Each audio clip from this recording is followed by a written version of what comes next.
Katharina von Bora Luther, the better half of the famous reformer couple.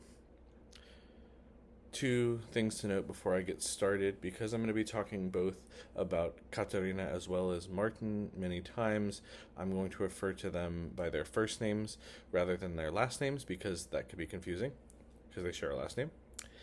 And something else to note, anything that is a picture, like on this slide that's obviously not a painting or sketch, is a photo that I took with my own camera in Wittenberg, Germany when I visited in November. So that's kind of fun.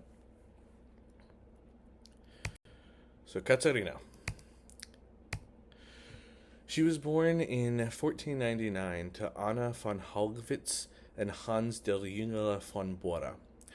And it's important to note the von in both of her parents' names. This indicates a certain level of nobility. It means of, so it's kind of like how you might hear Queen Elizabeth of England, that kind of thing.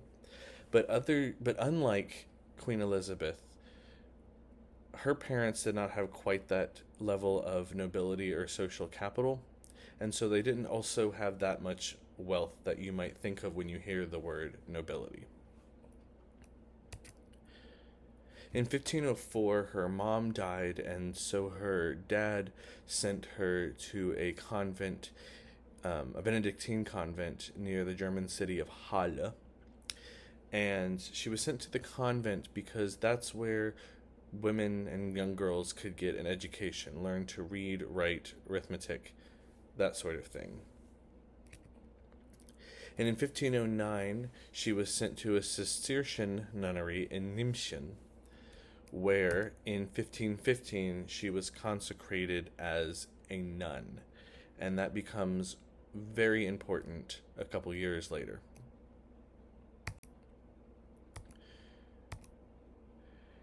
In 1523, after many visits from Martin Luther to the convent, she and other convent girls and nuns convince Martin to help them escape the convent. And this is very consequential.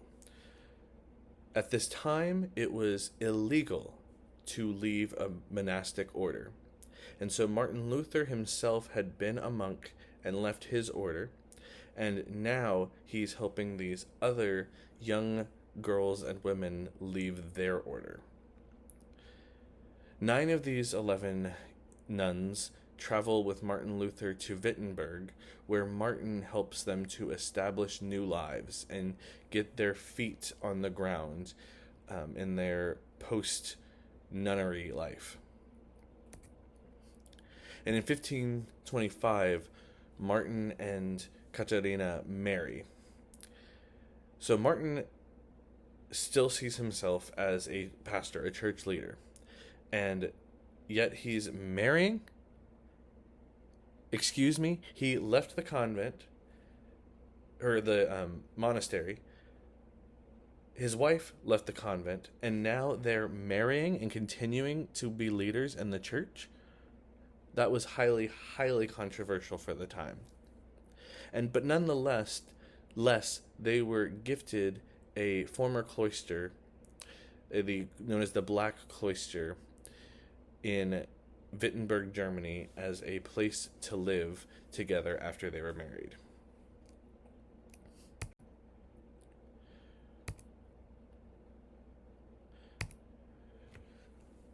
So in their home, as depicted in these two pictures,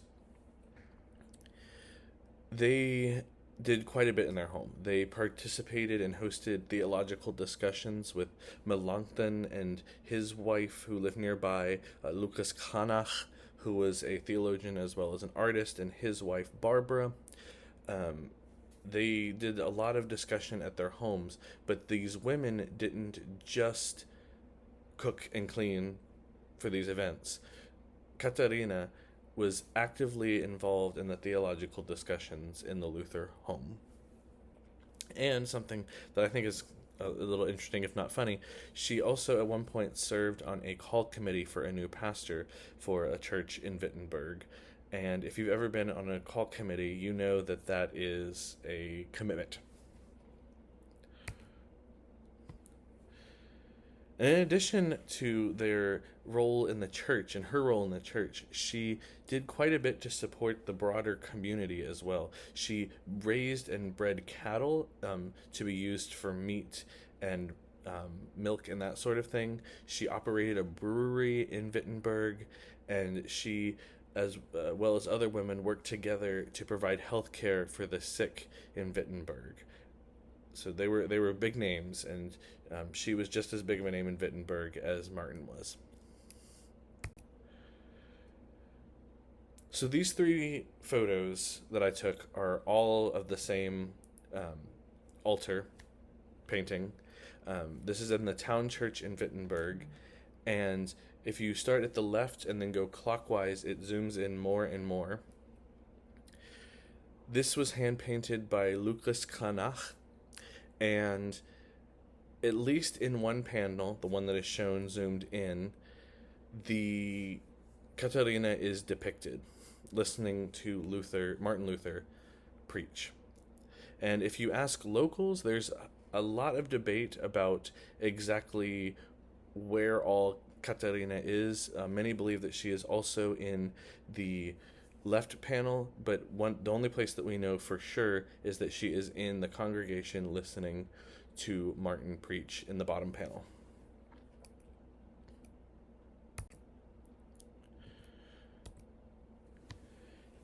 In 1546, Martin died, leaving Katharina a widow. Now, because of the social structure and the position that women found themselves in at the time, you would think this would kind of be the end of the story of anything notable that she did, right? Wrong.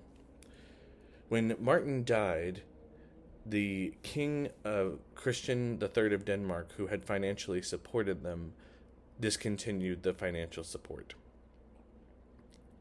And many reformers, male reformers, wrote the king of Denmark asking him to please continue to support Katharina. And he said no time and time again. But after 2 letters written by Katharina herself, King Christian III of Denmark reinstated the pension. Whatever she said in her letter was more convincing than what all the other men said.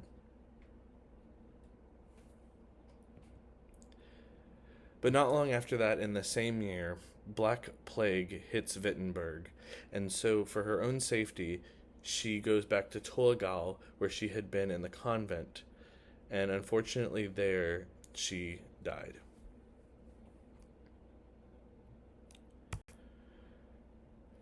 And yet, we continue to remember and talk about Katharina. Obviously, I'm presenting on her right now. But in central Germany, they have a particular affinity for her where she was. On this slide, you see a picture of me with Katharina, as well as Barbara Kranach, the wife of the man who painted the altar. When you visit Wittenberg, you can get a tour by these 2 women. They continue to host visitors to Wittenberg to this day. And the tour ends at the famous 95 Theses door, or at least where the doors used to be. And that's where we are in that picture. In the top right-hand corner, you see Katharina Luther Stube, which is the Katharina Luther parlor in Torgau. This is the only museum dedicated to her, and I haven't made it to that yet. Next time I go to Germany, I will do that. But there is a if not a small one, a museum, or although a small one, a museum dedicated to Katharina. And then on the bottom right-hand corner, you see up for auction in Quedlinburg, Germany, a place where I happen to know people, a replica of Katharina's wedding ring, auctioned. There are a number of replica rings that have auctioned for thousands of dollars, and this is just an example of that. So at least some groups in central Germany still have quite an affinity for this amazing figure who was born in their part of the world. And here are my works cited. You can read those yourself. And that is the end of my presentation on Katharina von Bora, Luther. Thank you for listening.